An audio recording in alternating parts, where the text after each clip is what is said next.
Wow, ang sweet-sweet naman ng anak ko. May pa-birthday gift pa. O, 'di ba? Talaga na-surprise ako ng birthday ko.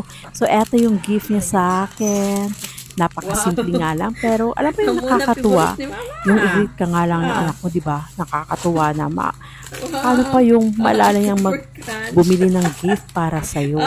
Di ba? Skyflakes. O, Kamusta ka Skyflakes, sa Snow favorite ni Bear, mama ba? Super Wow. Crunch. O, alam niyo pala yung mga paborito ko. Kasi ito yung malimit ko Yeah. pinapabili sa kanya sa tindahan. Ayun, yun palang, kaya Puro naisip pa. niya na Thank you yun so din ang kanyang gift sa akin. At saka meron pa siyang pa-love letter ha, hindi lang yung mga gift na yan. Sabi nga niya, pagpasensyahan ko na daw yung gift niya. Sabi ko naman, ay nako, okay lang yun, ang importante. Talaga naalala mo ako.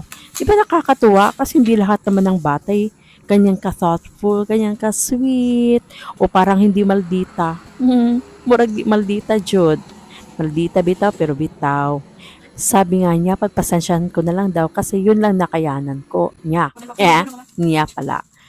Pero wag ka, may sumunod na sorpresa. Meron din pala siyang in-order sa Shopee.